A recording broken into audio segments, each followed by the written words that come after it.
Hello and welcome to Bringing Education Home. I'm Herb. And I'm Christina. And together we bring you experts and ideas to help grow healthy, happy, successful families that are both inside. And outside the box. If you like the show, be sure to follow Christina on Facebook. And please leave us a like review on your favorite podcast platform. Today, I have the pleasure of introducing Amanda Johnson and Aaron Johnson. Amanda alchemizes 25 years of transformative experiences through story literacy, writing, and narrative medicine to fulfill her mission through the Story Oracle and Saved by Story to equip individuals to use humanity's most innate tools to transmute the pain of their backstory into more magical ever after for themselves and their loved ones and those they serve. Entrepreneurial at heart, Aaron has been both deeply involved with startups and mesmerized by the story and the hero's journey since he was a child. When he began paving his own non-traditional education and career paths and rediscovered some of his own potential through improv, debate, and mock trial competitions, he quickly realized that every system and solution needs to be unique because every person's vision, mission, and path is different. Today, he's the co-founder and business wizard of Saved by Story Publishing and the conference director of the Partners in Treatment Conference on Mental Health. Welcome, Aaron and Amanda. It is a pleasure to have you here. Thank you very much for joining us today. I'm looking forward to this conversation. Me too. Yeah, thank you guys. Absolutely. When Amanda and I were talking, it's like, yeah, we need to bring Aaron in on this conversation as well, because as we're talking to parents and helping children and really helping children blossom and grow to be happy, healthy, and successful, it's like, let's bring in maybe someone who experienced this as well as what we're talking about and just bring this full circle for our parents so we know how to give those tips and hints for them. So thank you again for joining us today. Amanda, let's start with you and let's go into a little bit about your passion. Why the story? Why the oracle? Why the deep roots in helping children and parents talk and communicate through story? Well, my journey, first of all, thanks for having us. I saw your podcast and I was just mesmerized. This is one of those things that I wished I'd had when Aaron was little, is, kind of paving the path without individuals like you ahead on the journey. So back to when he was born, I had just finished a classic books honors program at a university and kind of had my whole worldview, I won't say shattered, but nearly. It was one of those, like kids go off to school and they have new ideas. But the system that I came out of had so shaped my identity that having that question of what if it's not true really, really stretched me. And the only thing that kind of saved me was that I'd had really intense experiences in my religious upbringing where I knew that there were some things that could never be negotiated for me. It was like, nope, I experienced that. So you can't kind of talk me out of that not happening. We can use other labels. So I'd been through 4.5 years of being stretched in all of the ways, intellectually, my realizing no one had developed my critical thinking at all, realizing that I didn't have the skills to even understand my emotions, let alone communicate them to other people. And the only emotion I was feeling was rage because I felt like I was sent out into the world as this high performing student. I was a valedictorian. I was like the one on the pedestal at my school. And yet I felt so ill equipped to face life, not just the education that was in front of me, but just life itself. And so I spent a few years wrestling through all of that, burning a lot of bridges with family, unfortunately. And then I get pregnant and I think, now how am I going to raise this kid to be healthy and happy and emotional? Because I haven't exactly gathered the tools for that yet. All I've done is understood that there are really important questions to ask. And it turned out that the way that I was wrestling with those in college became the way that I decided to raise him.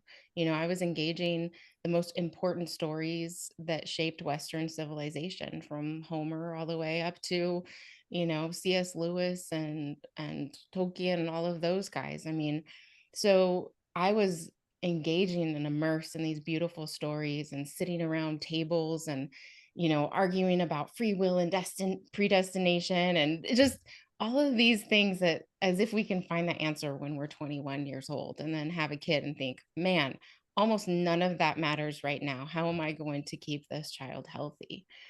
And so I used all of my tools that I had acquired. I got my teaching credential, so I knew about self-image and expectations and how children can kind of rise and fall to the story that you apply to them, right? They're going to be successful or they're not going to be successful, depending on how you treat them and just what you expect from them. And so I was using all of that and I was getting great results. I mean, everyone in my life was like, wow, like no power struggles, no nothing.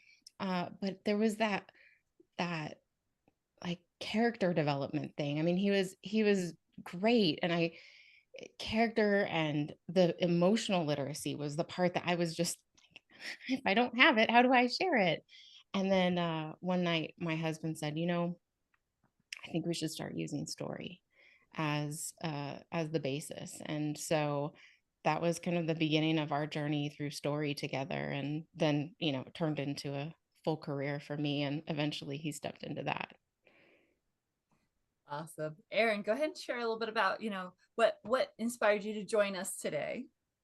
Sounds good. Well, I mean, from the beginning of this journey with her, in writing our book together and kind of developing some of the concepts we've developed around story and how parents can use it together, it was something that was imbued in me at a very young age as it was, and not realizing the value that it had for other people, right? Is really important to see for me over the last few years. And it's been, kind of something that we've been doing, a passion of ours, to come and share it with people because we think it really helps, parents and the kids in their development. So. Excellent. Yeah, I find that's really amazing. So I follow a gentleman named Dr. Jordan Peterson. May or may not have heard of him. A lot of his current lectures, series, and stuff, he's been bringing up this topic of stories, of that the clinical researchers have narrowed it down to the defining way humans move through life now is through story. And so you coming at that naturally through your own realizations of how it was helping.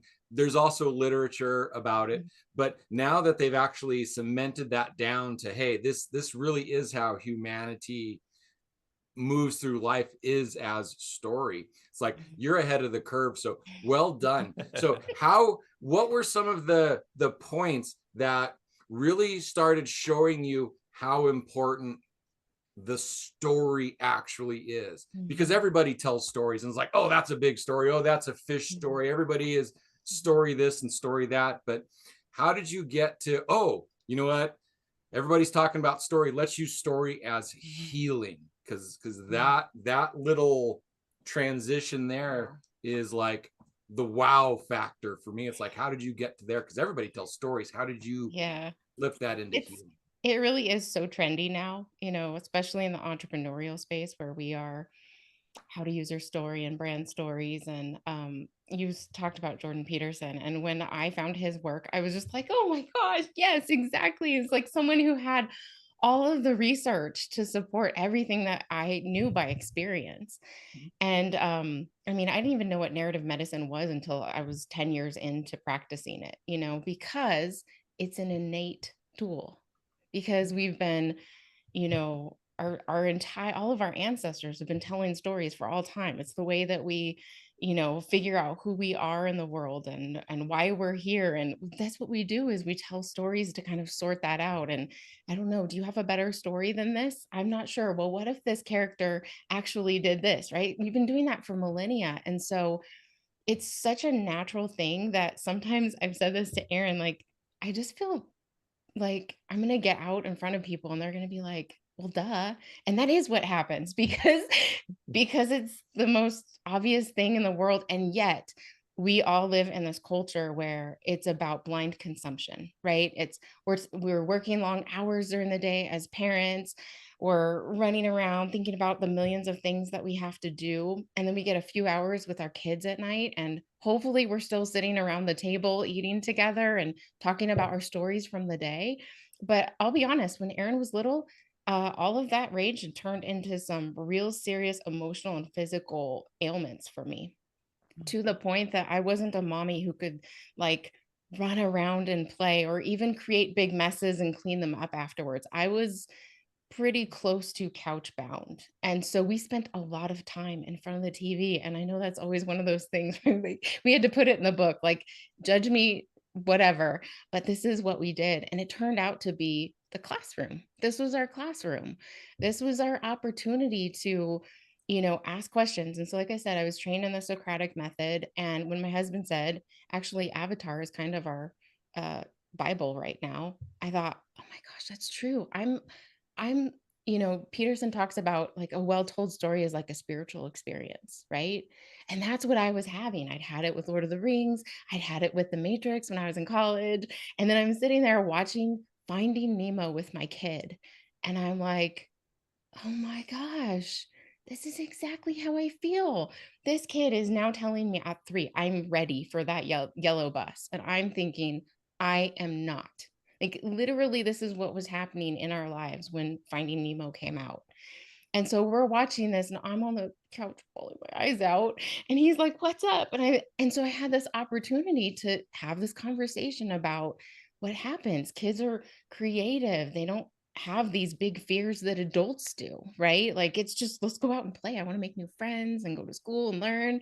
And the parents are all of a sudden dealing with all of their stories about what happened their first day of school and what happened the first time it didn't go right with friends at school. And right, it's just, we pile all of our story on our kids so quickly. And so before he even got to that moment, we were able to talk about an interpersonal dynamic between us. And I was able to share, even as a mom of a 3 or 4-year-old, like, yeah, I'm nervous because you're going back to school. I'm going to be an entrepreneur. Like, we're both doing new things together.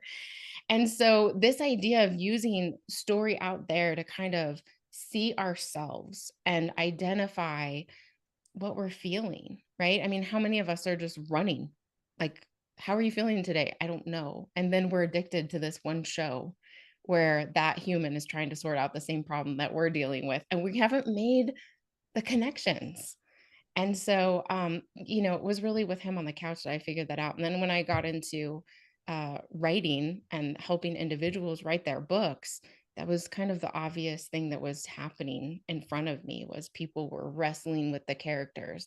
Back to Jordan Peterson, he says, the idea of writing good stories and engaging good stories, it allows you to let everything that needs to die on the page, instead of when you take those first steps out into the world.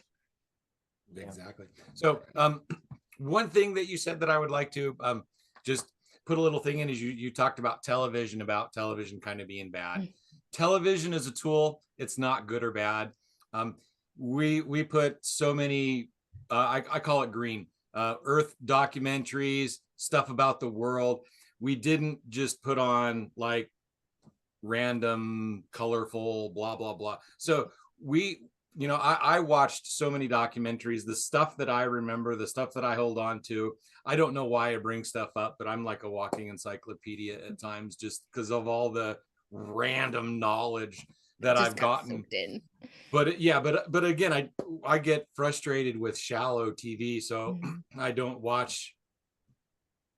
Garbage would be a good way to put it. So and when I'm talking with people, it's like, oh, I love to talk about the existential stuff and go into life and talking about the weather and what you do. Is like, that's what I love about this podcast so much, is it gives me the opportunity to, hey, poke what makes you tick. And I also do coaching, and it's really weird. I belong to a coaching community, and we have a peer mentoring where a bunch of coaches get together and talk about kind of clients that problems that they're having that they might need help with. And what's really interesting is every week somebody brings up an issue, and it's like a whole bunch of people all had that issue that week. And so it's like, it's humanity going through issues. It's not people do it, but there are so many people going through the same things at the same time, and using that story to connect those people allows people to not feel alone, to feel like, oh, there's more people like me. And then it's like, oh, this person in this story took that pain and did this, and maybe I can do that. And so I'm seeing that kind of develop into what you're saying. Is this how it came about? I'm trying to like predict, because it's like, oh, this is a good story here, and I'm trying to jump ahead. Yeah, I mean, every good story has patterns that permeate, right? Like every part of life. They're these core concepts. Some people call them archetypes that are like truer than true, right? They're like beyond true. They're so true that everyone can see it and relate that to a different part of their life because, right, it's that human experience component. And there was for sure like one big like aha moment for my mom and I when we were well, I was in high school still, and I had come out of a class called like the Human Spark or something like that. And it was a class where we explored like scientific advancements and what the future of humanity looked like, technology, right, that sort of thing. And the topic for that day that we were talking about was, you know, the fact that I might have the chance to choose immortality or something close to it with the rate that, you know, medical science is advancing, you know, before I die. So the question became like, would you want to pursue that? Like, would you want to live forever? And so, you know, I got the car. Mom was like, how's your day? I was like, it's good, you know, and kind of talked a little bit about what had happened in that class. And so she had asked me, she was like, would you choose immortality if you had the chance? And my answer was no. And it was a pretty quick answer. And she was like, you know, a little taken aback by that, I suppose. Like, why is that? And my reasoning was structured on some of the story that I had experienced on the screen mostly, right? There's a lot of play in stories, especially in like sci-fi worlds, right? Where you talk about immortality and what that might do to someone. And, you know, the reasoning was that if I had an unlimited amount of time, the time that I had would be a little less valuable to me, right? And the time that what I, you know, did it with that time, I might not have the same drive, right, to do so. So she had seen that I had taken, you know, several stories and kind of, you know, walked in some characters' footsteps and related that to the real world. And then that drive home, we realized that this was something that actually crafted at least a critical thinking process, if not a moral compass. And that's when, right, we saw kind of the long-term development of those Socratic principles with story. The experiment worked. I was stunned. I mean, I remember Aaron and I have talked about this. We have so many car moments where I just feel like as a parent, I need to pull over on the way home because it's, you know, these little notes like this that we have around story and the stories that we've engaged on screen, connecting with the stories that are happening at school, connected with the stories that are happening in the friend space. So it's pretty magical. Yeah, I can track some of my political beliefs to certain books that I read as a teenager. I can track certain of the way that I interact with certain people based on stuff that I read as a kid that I was like, okay, that is a good way to be, and I'm going to choose to be that way. Some of that actually caused me bullying and pain because of the high road that I chose to take based on the information that was available to me. And so by not dropping down, that allowed, you know, that allowed me to get picked on a lot.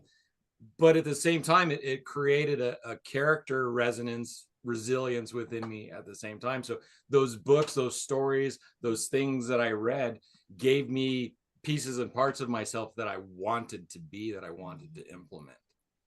Yeah, it's pretty fun. Go ahead. I was going to say, let's jump into an idea for parents really quick. We're talking about using stories to help develop moral compasses and help develop ideas. And so you were talking about, you know, you sat in front of the TV and you were very sure about, you know, oh, well, kind of waste of time, not really the thing I want to do to help teach my child. But I think a lot of it goes back to the key piece of you were having discussions around the television, around the story. So my question is, what tip or hint can you give, maybe a set of questions or a question or two that can kind of go with almost any story that would help those parents kind of develop that conversation with their kids? Kind of know where I'm going? Yeah. So for me, one of my favorite questions to ask still to this day is, who's your favorite character? Because from the beginning, this kid has completely shocked me every time. Who do you think he chose in Harry Potter? Wouldn't every child around 10 or 11 years old say Harry Potter? Right. He told me it was... I'm more of a support role. I liked Ron's role better. Okay. Okay, see, Just kind of, I'm better at support a lot of times. So there you let go. somebody else be the front guy. And I kind of liked Hermione because she was really smart, kind of mouthy, right? Kept everyone in line. I would have loved to have embodied a little more of that growing up. But he said Professor McGonagall. And I thought, what in the world? And so I asked about it. Well, what do you like about her? Well, she's kind of playful. Like they're always getting in trouble and breaking the rules. And she doesn't come down with a real heavy fist, but she understands what their real intentions are. Right. And so as he's unpacking all of this, what I'm hearing is that he really wants a teacher. Like he's looking for a magical teacher in his world who can help him use his magic. Understand that this guy has been an entrepreneur since he was little. He's always been about pushing the boundaries of what rules, why those rules. But what if I do it like this, right? And so he needed a mentor like that who could give him that scope. And so that was one of those things that gave me so much insight into where he was at that particular time. And it was right after I had to pull him out of a school because of a really bad teacher moment. So whatever Interesting. book or movie or whatever you're watching, you ask, which of these is your favorite character? And then And try to why? figure out Yeah. why. Yep. Mhm. And if you have the opportunity, a lot of times we resonate with characters that we're aspiring to, right? So in his case, he was like, I need that. That's someone that I need in my life. But we've had other moments. Aaron, remember when we started watching Yellowstone? And we watched the first few episodes and then we turned it off and we looked at each other and we both knew the question we were going to ask. And neither one of us wanted to answer it. Who's your favorite character? And he said, I don't really want to say. Yeah. And for us, it was Beth from Yellowstone. And She's pretty bad. She's awful, right? She's amazing. So She's tough. I don't really want to. So that aspirational thing, right? It's not like I want to be a super broken 30 something who's like drinking too much and doing all these things at the extreme. But I needed a little bit more of her intensity And confidence. and confidence. And that sense, like when you walk into a room, like She's everyone there. knows not to mess with you because I was bullied too. Right.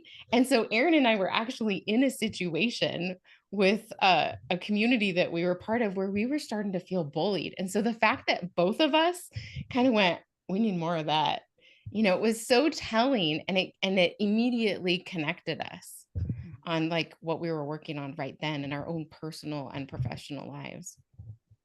So as a result of this and growing up, how do you like working with your mom? How did that come about? Because I got to say, not a lot of kids are going to, hey, mom, let's go start a business. Or, hey, I like what you're doing, That's mom. true. Let me jump in and on help board. you build it. That's not a real common thing. So congratulations on the family bond there. That's Sure. But how did you come about to working and becoming a CEO with your mom? Well, there's definitely a DNA component there, just because our family's been known for family businesses for for a few generations. But I mean, ever since I was really, really little, I was involved with her business, right? Whatever that was, whether it was on the content or copy editing piece of things, all the way through her, book coaching services, and just throughout, I was involved pretty You were regularly. tech Tech Amen.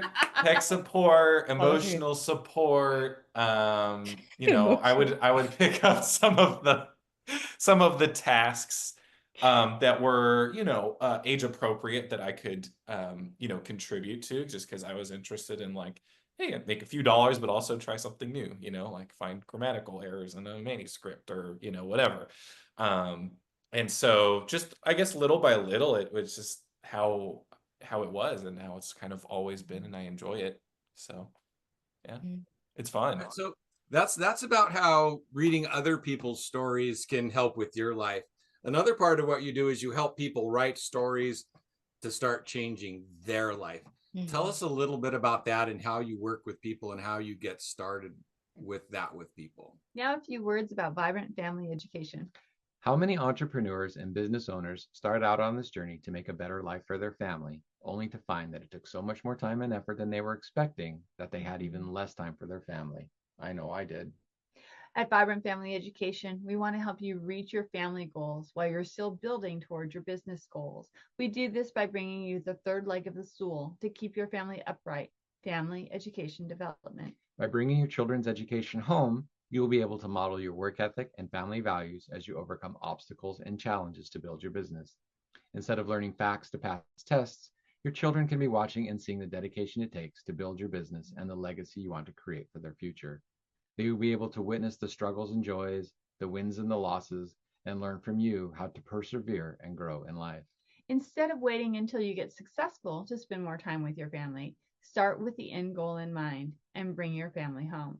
Instead of trying to repair your family after you reach success, let us help you start achieving your family goals from the outset.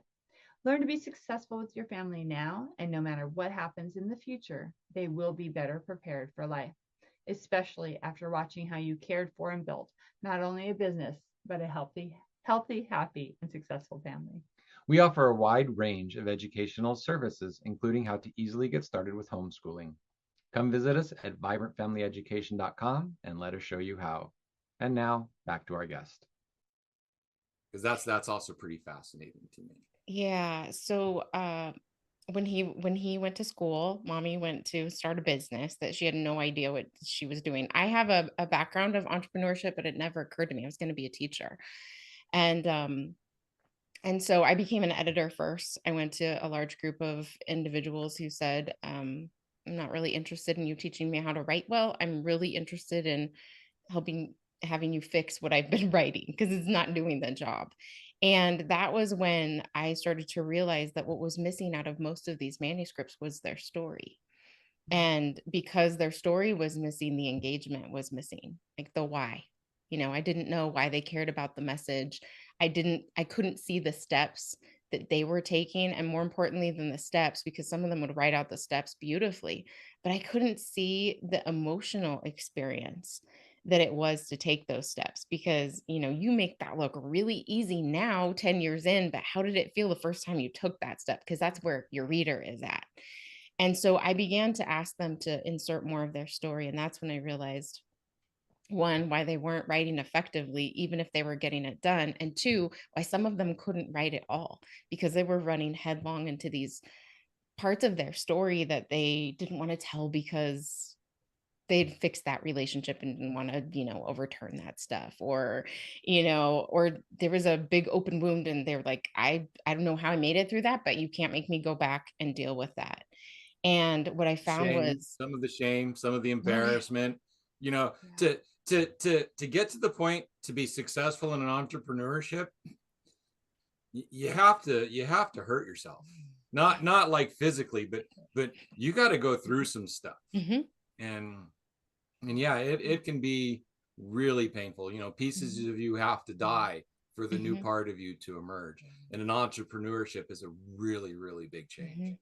Yeah, and next to parenting, it was the biggest transformative, like, spiritual journey for me, because it really was about wrestling out who I was going to be in the world, and if I was that yet, or what I needed to develop. Was this giant hero's journey that I was taking. And then I had these individuals, some of whom had already succeeded as entrepreneurs, and yet as they turned around to share what they had gained and this, the elixir at the end of the story, there were still parts that they didn't want to share because they didn't realize that those were the parts that were going to most deeply connect them to their audience. And so my work became not just writing partnership, helping them to figure out how to do the storytelling and how to weave all of it together powerfully, but really it was a partnership in the transformational component and figuring out the importance of having a safe community around you while you're exploring these old stories. And Dr. Jordan Peterson, it's like the best progress forward, the way you move forward is to go into the things that you want to go into the least. So you go into the darkest parts of your story and you put light in there. And that's exactly. And it's so easy to do, or so I should say it's so simple to do, but it's Not not easy. easy. Mhm. It's like, that's for me. That's not for you.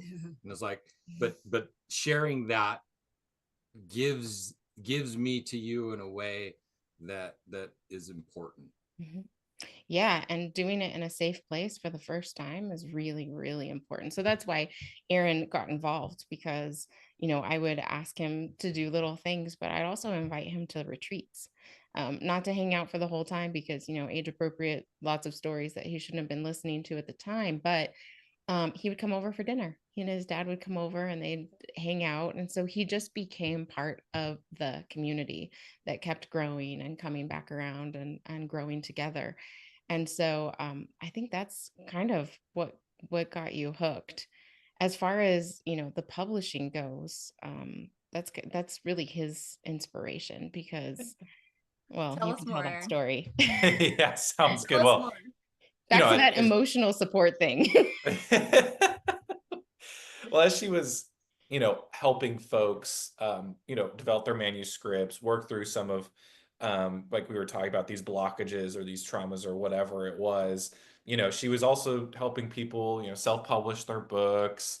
And some of those folks developing their manuscript wanted to go to other publishers. They wanted to go to traditional publishers and hybrid publishers, right?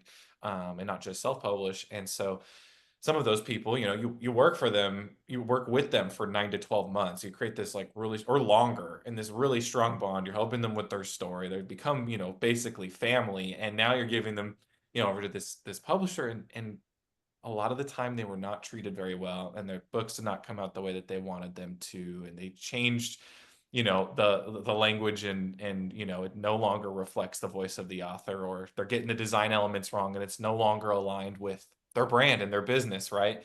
All these things that we started noticing.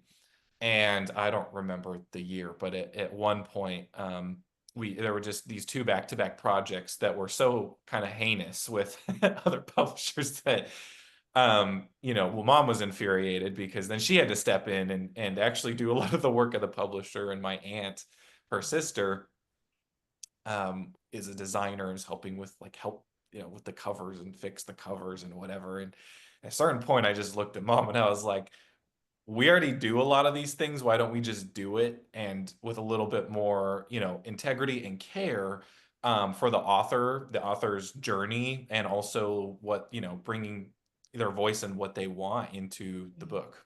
So that's kind of how our publishing house, Say by Story, was formed. Yeah. That's awesome. Yeah. I mean, you can just see the natural progression of that. Like, right. You put so much into the beginning part and then to let somebody else mess it up at the end is totally ridiculous. It's like kids and their projects, right? They put so much effort into the beginning pages, and then a teacher or an art person or somebody comes along, oh no, it should really go like this. And it's not what the kid was thinking, right? Right. Exactly Yep. that. Yeah, And I if remember they're some times of that happening in my life, and the fact that it was when I was 16 and I still remember it at 55, 40 years later. And it was such a real small little thing. I had a bike, I'd taken it all apart, I'd gotten every bit ready to be painted, and I was going to put a little tiny coat on. And then every day I was going to put a little tiny coat on and get a real thick. And my dad came out like, oh, hey, that's good. And he got the paint and he just like slathered it on. And so my weeks of work into getting it just how I wanted. And at the final step, my dad just came in and just dumped paint on it. I'm like, oh. Man. So 40 years later, I still remember that. I love my dad. We had a great relationship, but just, those little, you did all this work and then somebody come in and didn't finish it. Yeah. The way you wanted it. The work that you put in, it should have been finished better. And you recognize that. And it's like, you know what? This isn't happening. This needs to happen. Let's step up and put that together. Yep. Yay. Well done. Saw a problem and you figured out how to make money from it. Yeah. And he does that. Wow. He does that really well. But as it relates to the publishing process, what ends up happening is a lot of those things that happen in the machine are things that re-traumatize. Like it's almost like the opportunity for them to prove that they've done all of the work through the writing, right? But if they're doing that in other spaces and they don't realize what's happening, it's just more trauma. And so we look at those things. Everything doesn't go perfectly here. When something happens, we all look at each other and go, okay, what else is going on here? Like, what story is afoot that needs to be explored? So that's one of the special parts. Yeah. And I love that, because if you're thinking through the parenting lens, whenever your Mhm. child is doing something and then all of a sudden it goes sideways, again, look deeper into that story. What Yes. story is the child telling themselves in their head, or what did they just experience that went sideways and didn't fulfill the story that they thought was going to happen? Right. And so you can really dig in and figure out what's going on with the kiddo, and is there a way to either help solve it or let them work through it on their own, whatever needs to be done to help it come out to the best outcome. Yeah. And you asked about other questions and things. One of the things that occurs to me as you say that is, we talk in our book about superpowers and shadows, or superpowers and kryptonite, in the self-knowledge section. And it's such a good opportunity for kids to see themselves and understand that the reason why they're wanting to be like that is because they have a call to be like that. They have a natural inclination, and now we need a mentor to develop it. And one of the interesting things about the superpowers is that they seem to all have little shadow material to them. They have an underbelly, right? And so when Aaron was very little, you're talking about how to address these things that are happening. I saw this creative superpower in him. He was a storyteller, and then he tried to be a liar. And he was creating the most marvelous stories. And that moment as a parent where you're like, I wish I could just run to the bathroom right now and die laughing, because this is epic. Like, this is an epic story. And so, being able to look at our kids and see that just like our heroes in the movies, there are things that are going to come so easily and natural to them. And as it relates to Aaron, with he's always been entrepreneurial and visionary and like a leader, natural born leader. And so when he said, let's start a business, it didn't surprise me, because it's just how he's been thinking his entire life. And yet, one of the things that is his absolute strength and superpower is his ability to think ahead. He's a systems guy. So he's going to think through all of the things that could possibly go wrong as we go through this process. And so the shadow of that is getting anxious when he's not taking care of himself, right? Because he's living outside in the future a little bit too much as part of his natural superpower. So it was one of those things that I would always say, remember, Aaron, how many times did I say this? Like, you're a natural born leader, and you have to remember how to like come back here and stay regulated so that you can continue to operate in your superpower without it like burning you out. And so just another little tip for the parents. So Aaron, something that maybe that we haven't touched on that you were thinking we wanted to go to today, is there something about the business, the story, the helping kids share their story that maybe you wanted to share?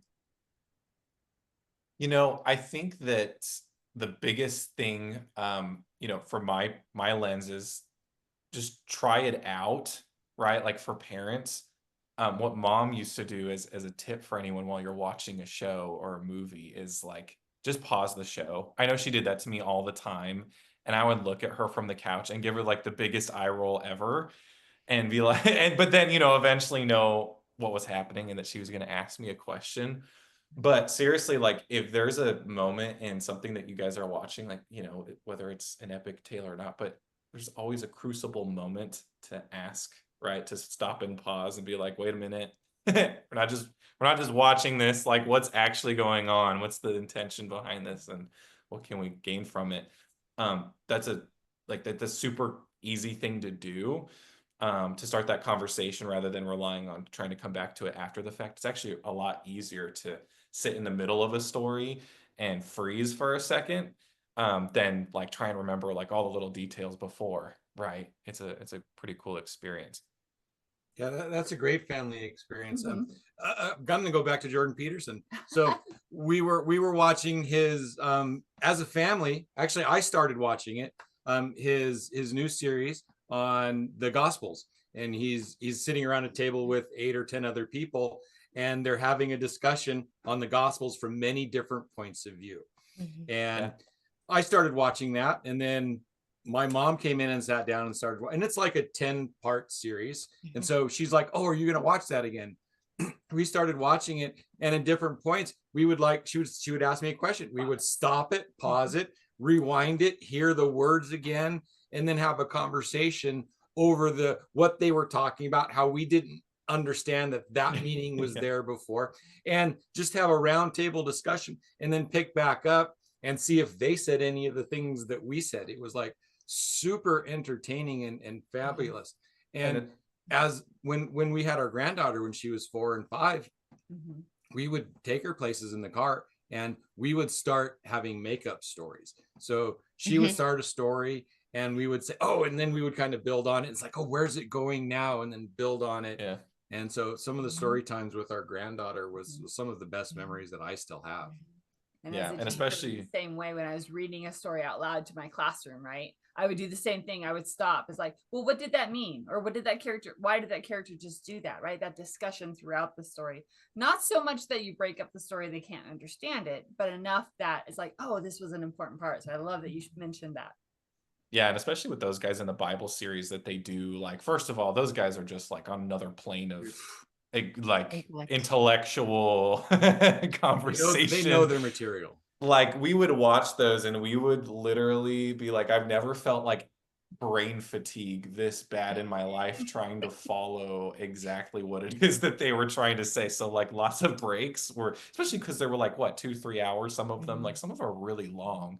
Yeah. But also, like, if we're talking about archetypes and and concepts that are so deep and, like I was saying earlier, truer than true, there's like an infinite amount of an infinite number of layers to a conversation that can be had, right? Whether they relate to the story that you're actually watching or your own personal life or something else, right? It just keeps going. Like, you'll, like in the Bible series, right? They're just like, oh, it relates to this part and this part and this part, because it's all the same pattern, right? That kind of shows up in our lives. And I have one more interesting question, because we are about education in school.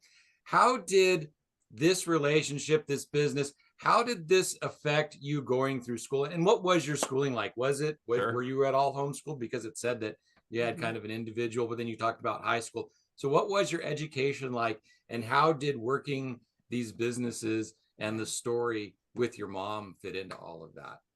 Absolutely. I had a very unconventional educational path. I started out in I guess preschool, right? I think I was in preschool, Montessori school, from pre-K until about second grade. That was a really great experience, except for that last year, because I had a really like weird, that was the teacher we were talking about, like wild experience that was just like, nope. They went up to second grade anyway, so it was time to find something else. And so after that, I went to a public charter school that was 3 days at school, 2 days at home. So it was a little bit of a hybrid in-person homeschool situation. That's pretty good. Teachers had a lot of flexibility to teach, their curriculum that they wanted to teach as well, which really helped. And I had some really great teachers there. Did that from third grade to seventh grade. Eighth grade, we had just moved to Oregon and weren't really sure like what to do for school. So we actually started doing the K-12 online, the public online school, homeschool. I really did not like that. I did not thrive in that, because there was like no connection, and the curriculum was not motivating. It felt very robotic. We had a moment that I think we actually wrote about the book, where it was just like, nope, we're done. Like, we're not doing this. So high school, I went to, it's kind of like a college for high school students is the way I like to describe it. It's called Village Home. They're a non-accredited high school, but I went to an online charter school that allowed me to prove proficiency through those classes and go on a unique path to get my diploma while I'll still going to Village Home. So, but that is probably where most of my core development happened in just in my capacity as a human. That's where like improv came in, mock trial, speaking and communication, and especially like critical thinking as it related to, the school paper or mock trial. Just it really just fleshed me out. honestly, I don't know how to say other than that. So that was my experience, and we started the business kind of in the last year there, right? In senior year. I went crazy in my second and third years of high school and did as many classes as I could. So I had a little bit of time in my senior year to explore some other things like that, see if I wanted to go to college or not. I love that. And that's part of what, we really advocate for here at Vibrant Family is that great fit education for your child. It might be that you have the perfect public school. Awesome. Go for it. You might need to have this mix and match back and forth or different seasons through your child's life. Like with you, what's the best fit? Homeschool, charter school, online, whatever. So that is awesome that you had that eclectic kind of education, but it fit your needs and it shows because you're still wanting to learn, you're still creating, you're still doing all of these things. And that's what we want our children to grow up and be happy, healthy, and successful. So that's awesome. Yeah. It's a great journey. I wouldn't change it. So did you go to college? I did not. I considered it for a while. I was like, all right, I'll take a gap here. But honestly, few reasons for deciding not to go that route. First of all, you got the debt situation and just how expensive school is now. But there's a few online resources that are pretty reasonable out there that I was exploring. You'll get too much debt. But I wasn't going to explore anything that I truly felt passionate about. And additionally, I just work best when I have a mentor and I'm hands-on at something. So like I really wanted to find a job that would put me on the right career path and find an in somewhere where I could develop those skills as I went, right? And so yeah, that's kind of what I ended up finding. If I hadn't have found that, I probably would have ended up going to college after a little bit of time. But I'm doing pretty great now. I think I'm a little bit that's kind of one of the ahead things the curve. that we try and help parents and people with is the finding the individual way to go through school. And as an entrepreneur, you know about business development, you know about personal development. You're always working on that. You go take a class for 6 months, you get really good at it. You go take your next class for 6 months, you get really good at it. And so part of our school system and part of what we really like to have our parents do is to start teaching their kids like that. So instead of like year-long curriculum, it's like 3 months, 6 months, get really good at it, find out what you want to do. Is this really where I want to go? Do I want more of this? Great, go. Oh no, let's go this way now. So it's like get in, find it quick, fail it quick, find out what you want, and then move along. And then by the time you get out of high school, you're like super competent master in like 3 or 4 or 5 different disciplines instead of trying to figure out what you want to do with one. Well, and if I ever want to go back and get a degree, like it's going to be a lot easier to do in the future. And you go and get a job. It's like you're going to learn the main things at school, but like, what are all the other millions of things that you have to work on that you don't think about till you have a job, right? And so, that's been a great experience too. I'm very thankful. So Amanda, what was your input? I mean, did you just kind of follow his guide, where he wanted to go, or was this kind of a plan that you had, or it just kind of worked out the way it did? His agency in every single area of his life was the most important thing for me because that was what I felt like I did not have.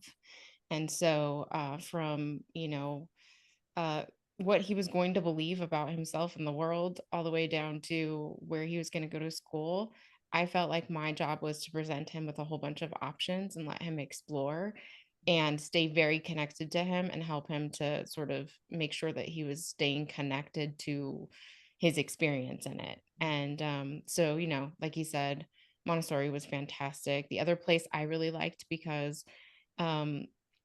and just the season we were actually caregiving my grandmother during that time. And so it was nice to have him home a few days a week. She loved him, and having him around made everything easier. And also he'd finish his work really quickly and be able to do other things. He was already creating other businesses. So it kind of gave him a lot more agency. And then that break year, we didn't know what to do. And part of the reason why I chose homeschool with him, I kind of nudged him in that direction, was because we were coming out of a really challenging caregiving situation where she developed dementia and was becoming horrible to to live with. And I saw the wear and tear that it had taken on him. And so my hope was that he would be at home, he would be able to kind of settle and regulate his nervous system and let go of all of that stuff, and not necessarily have to be in like new unknown territory, having to sort all of that out at a very tricky age, right? Like 12, 13 years old is so many things going on. And so he did not like it, but he was rested in it until it was time. And that's when I knew, like, he's better enough. He's ready to take on the next challenge. And then when we got to college, as it has done our entire lives, the stories always connect. And so I remember he was going to look at an academy up there that was it was a really cool option, very similar to what he was experiencing at Village Home, but in a like an AA sort of program. And I remember driving home and him saying this, I just wish I could go someplace and get some experience. And I had just had one of my clients literally that morning say to me, I want to create a space that connects mentors with young people, but I don't know how to do all the technology to create the space. And so I went, how about you take a little gap here and work with me and one of the clients to help this vision become a reality? And so that was kind of his deep step into the business as far as getting immersed. And after that, I knew he would probably not go to college. Absolutely. Oh, this has been a wonderful conversation. And I so appreciate your openness and sharing and weaving everything back and forth and connecting and everything. So Amanda, can you share with parents if they're like, oh, this is really something I want to deep dive into. I really want to talk to Amanda and do some more with this. Can you share your contact information for them? Of course, it will all be down in the show notes as well. Yeah, so I would say head over to the Story Oracle. It's www.the-story-oracle.com. And that's the space where I'm taking all of the narrative work that I've accumulated, helping individuals who come to us for writing and publishing. I'm taking it out into spaces with parents and educators and therapists and people who can use that to accelerate what they're doing. So that's the best place to contact me. Excellent. And Aaron, if somebody wants to publish a book, let them know how to get hold of you so you can Yeah. help them out. Absolutely. If you want to write or publish a book, you can go to savebystory.house. And there's a way to get in contact with us there. Excellent. And all that information will be down in the show notes, so you don't have to remember it. Just click on the notes when you're leaving your comment and clicking the like button. Right? All that good stuff. It'll be right there next to all of that for you to Exactly. find them. Yep. Wonderful. Well, thank you again for being on our show, Bringing Education Home. Thank you, parents and audience, for listening. Take those golden nuggets that you've heard throughout the show and make sure that you weave them into the story of your life, and make sure that you use them, bring them out and use them each and every day with your children to help them grow up to be happy, healthy, and successful. And as always, I would like to thank both of you because, as you're familiar with the hero's journey and the hero's story, you are both on it. You've been out there, you've slayed your dragon, you're coming back to tell your story to the community and to help make other people's life and journey easier. Where so many people these days see problems and complain about it, you guys are out there and you're seeing problems and you're creating solutions to help other people. And that makes you a hero. That makes you out there on the edge doing the work. And you are my hero. So thank you very much for being here. Thank you for helping other people. What you do really matters and it's really appreciated. Thank you so much for having us. Appreciate it. And there's welcome. many more dragons to slay. Yes. Yes, many more. May it be successful and fruitful along the way. Exactly. All right, audience, you know what to do. Share this audio podcast and video podcast with everybody. There are parents out there who need this information to help them along on their parenting journey so that their children can be happy, healthy, and successful and have a great fit education. Until next time, we will talk to you later. Bye for now. Bye.